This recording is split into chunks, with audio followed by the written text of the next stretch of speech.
आप देख रहे हैं RR News 24 और मैं हूं मोना। आपको बता दूं कि उत्तर प्रदेश जैसे राज्य में जहां पर योगी सरकार ये कहती है कि हम इसको गुंडा मुक्त कर देंगे, दंगा मुक्त कर देंगे, यहां पर किसी भी प्रकार की किसी भी व्यक्ति को कोई समस्याएं नहीं होंगी। ऐसे में नोएडा से यहां पर कुछ लोग आए हुए हैं जंतर मंतर पर, जो लगातार ये कह रहे हैं कि हमको घर दिया जाए। वहाँ के कुछ लोग हैं जो इनके घर छीन लिए हैं। सरकार भी इनका कहना है कि कुछ नहीं कर रही है। लगातार ये 5-6 बार योगी सरकार से मिल चुके हैं, लेकिन इनका ये मानना है कि ये कहना है कि सरकार भी वहाँ की सिर्फ और सिर्फ कागजात को देख के दूसरे के हैंडओवर कर दे रही है, कुछ नहीं कर रही है। हम लगातार बैठे हुए हैं, हम कहाँ जाएं, हमको वहाँ के लोग जो है वो टारगेट कर रहे हैं, मारपीट रहे हैं। आइए इनसे ज़्यादा बातचीत करते हैं और जानते हैं कि क्या कहाँ से आए हैं आप।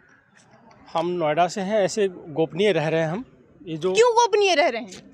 वहाँ के जो गुंडे ने मुझे बहुत मारा है। क्यों? क्योंकि हमने वहाँ पर अपना अधिकार मांगा, हम अपना हक मांग रहे हैं नोएडा के सीईओ से, नोएडा अथॉरिटी से, अधिकारियों से। जब हम अपना हक मांग रहे हैं तो वहाँ के अधिकारी में एक संजय मिश्रा थे जो यहाँ से जा चुके हैं। संजय मिश्रा जी ने कहा कि अगर आप मुझसे प्लॉट नंबर यहाँ पर प्राधिकरण बार बार आके मांगोगे तो वहाँ पर रह नहीं पाओगे। क्यों प्लॉट नंबर आप मांग रहे हैं उनसे? इसलिए कि जो ज़मीन हमें उन्होंने दिया है तोड़ने के बाद, हमारा ज़मीन तोड़ दिया था अवैध बोल करके, जो अवैध है नहीं। हमारे पास RTI रिपोर्ट है कि अवैध नहीं है। आपकी ज़मीन थी, उसकी रजिस्ट्री है आपके पास? हाँ, रजिस्ट्री है, मोटेशन है। RTI के द्वारा ये भी साबित हो रहा है कि हमारी ज़मीन अधिग्रहण में नहीं आता था। उसके बाद भी उन्होंने दिया है मानवता के आधार पर पुनर्वास हेतु, तो हम एक्सेप्ट कर रहे हैं, हम तैयार हैं, लिए हैं। लेकिन वो उसके प्रॉपर पेपर नहीं दे रहे हैं। एक नॉर्मल पेपर लिख के दिया जा रहा है कि खसरा 11 में, गढ़ी चौखंडी के खसरा 11 में आपकी ज़मीन को समायोजित कर रखे हैं। लेकिन वहाँ पर क्या है कि जब प्लॉट नंबर नहीं है तो हम उसको बेच नहीं सकते। जब हम बेच नहीं सकते, वहाँ खूंखार अपराधी लोग रह रहे हैं। बदमाश जो रामभूल यादव जो वहाँ खाली करवाया ज़मीन को, और वहाँ खाली करवाया रोड के लिए हम लोगों को अधिकारी से मिलकर वहाँ लिया मैंने। जब अधिकारी ने दबाव में आकर के दिया, जब कोर्ट के दबाव में आकर के दिया है, किसी तरह हम कोर्ट को क्या मुंह दिखाएंगे। उसके जरिए वो बहाना लेकर के 40-40 वर्ग मीटर सबको दे दिया, चाहे किसी का 200 मीटर है, चाहे 150 मीटर है, चाहे किसी का 20 मीटर है, लेकिन 40 मीटर दे करके विस्थापित कर दिया। और जिसका 20 मीटर है उसको 20 मीटर का सिर्फ कब्जा प्रमाण पत्र दिया, और मौके पर 40 मीटर जो अवैध माना जाता है। तो ऐसा हुआ है, लेकिन प्लॉट संख्या नहीं दिया है, जिस कारण से हम वहाँ पर बेच नहीं पा रहे हैं, और न ही लोन ले पा रहे हैं, ना मकान बना पा रहे हैं, ना कब्जा प्रमाण पत्र दे रहे हैं। ये सारी स्थितियां जब लगातार आपके साथ बनी हुई हैं तो आप कहाँ रह रहे हैं? हम गोपनीय रह रहे हैं दिल्ली NCR में। हम मजबूरी है हमारी। अगर मैंने बता दिया, कल को पुलिस हमारे घर पे पहुंचेगी किसी भी कार्रवाई को लेकर, जांच पर्चे के लिए, तो क्या है कि वहाँ पर मकान मालिक जब देखेंगे कि ये यहाँ पर पुलिस आ रही है, आसपास में चर्चा फैलेगी, तो मुझे भी हटा देगा वहाँ से। हम कहीं रहने लायक नहीं रहेंगे। वहाँ के जो प्रधान हैं वो कुछ आपके साथ हैं, कुछ आपका काम कर रहे हैं, कोई कोशिश कर रहे हैं? नहीं, ग्राम प्रधान जो है उसने तो मुझे पिटवाया है, अपने उसके बेटा ने मुझे मारा है। क्यों? क्योंकि उसे ज़मीन वहाँ पर ये करना था, कब्जा करना था, सभी का ज़मीन, सबको भगाना था वहाँ से। उत्तर प्रदेश जैसे राज्य में जहाँ पर योगी की सरकार है, जो वहाँ पर गुंडा मुक्त कर रहे हैं, दंगा मुक्त कर रहे हैं पूरे प्रदेश को, वहाँ की स्थितियाँ लगातार ये बनी हुई हैं। जी, ये 2013 6 से 8 दिसंबर 2013 को तोड़ा था। उस वक्त सपा की सरकार थी, सपा वाले ने तोड़ा, लेकिन योगी सरकार में हमें इंसाफ नहीं मिल रहा है। कुल मिलाकर के दोनों सरकार ने हमारा इंसाफ नहीं किया है। आखिर क्या वजह है? यही वजह है कि वहाँ पर अगर मैं जाता हूँ, नंद कुमार नंदी जी के पास देखिए 2 बार हम लोग ने, एक बार गया जिसका पर्ची यह है पास बना हुआ, वो कहते हैं कि नहीं दे रहा है तो मैं क्या करूं। मैंने बोला सर कोर्ट भी आदेश कर दिया है। बोले नहीं दे रहा है तो मैं क्या करूं। ये कहना है नंद कुमार नंदी, औद्योगिक मंत्री जो इनके अंदर में आता है, जो इनको मंत्री बनाया गया है, इसी के लिए बनाया गया है। तो अब ये मना कर रहे हैं, और कई बार हमने अथॉरिटी में इतने चक्कर लगा चुके अभी तक। ये इनके अथॉरिटी के ये इनके अथॉरिटी के पेपर हैं जो शायद ही आप गिन पाएंगे। ये स्थितियां लगातार बनी हुई हैं, और उत्तर प्रदेश जैसे, दोबारा से हम रिपीट कर रहे हैं, ये उत्तर प्रदेश जैसे राज्य में स्थितियां बनी हुई हैं। फिर हार कर मैंने योगी दरबार पहुंचा। हार कर जब योगी दरबार पहुंचा वहां पर, तो 3 बार लखनऊ, लगभग 3 बार लखनऊ जा चुके, 3 बार गोरखपुर में किसी तरह इनकी मुलाकात हुई हमारी मिसेज की। ये रोते भी लगते, उन्होंने अपनी फरियाद लेकर गई जो रखने के लिए कि ये समस्या है, लेकिन उन्होंने अनसुना कर दिया। कागज को लेते हुए जन सुनवाई पोर्टल पे डाल दिया गया। अब जन सुनवाई योगी की सरकार में कहा जाता है, उत्तर प्रदेश में योगी आदित्यनाथ जो हैं वो जनता दरबार लगाते हैं, जो लोग हैं उनकी वो समस्याओं को सुनते हैं और उसका निवारण भी करते हैं। इनका कहना है कि इनकी भी समस्याएं वहां तक गईं, लेकिन उन्होंने सिर्फ पोर्टल पे डाल दिया और कोई सुनवाई नहीं की। जी, उन्होंने गंभीरता से नहीं लिया हमारी बातों को। उनका लोग वहाँ पर कहते हैं कि गोरखपुर में आप मत आइए, गोरखपुर का क्षेत्र ये नहीं पड़ेगा, नोएडा आप लखनऊ जाइए। लखनऊ में उनसे मुलाकात होती नहीं है। उनके ओएसडी मिलते हैं, सुन लेते हैं, पेपर एप्लीकेशन लिया, पोर्टल पे डाल दिया और पोर्टल पे यहाँ पर अधिकारी गलत आख्या देकर अपलोड कर देते हैं, वो अपना खाना पूर्ति कर लेते हैं। ये नोएडा की स्थिति है।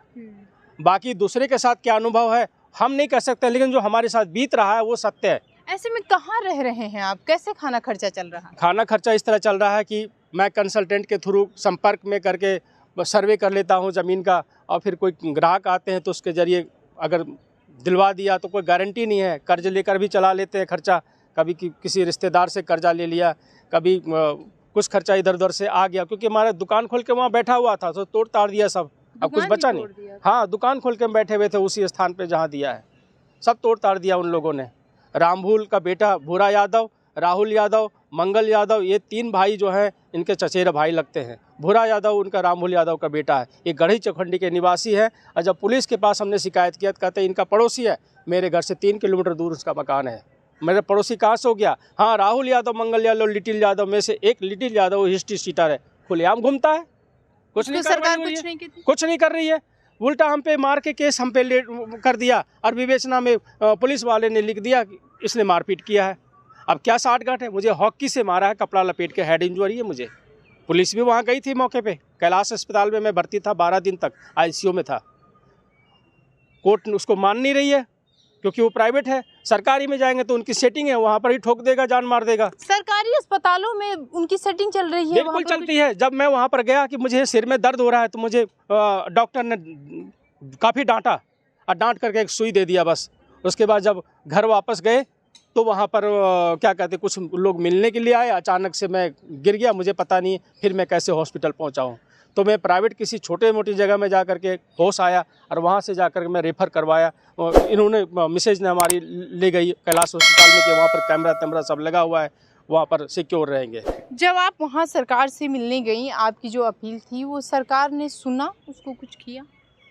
नहीं, उस समय मैं डीएम साहब के पास गई थी, तो उन्होंने बोला, मैंने बोला कि पुलिस वाले सुन नहीं रहे हैं किसी बात को, तो उन्होंने मुझे ही उल्टा डांट दिया कि कैसे पुलिस वाले मार सकते हैं। हाँ, डीएम ने उल्टा डांट दिया उस समय।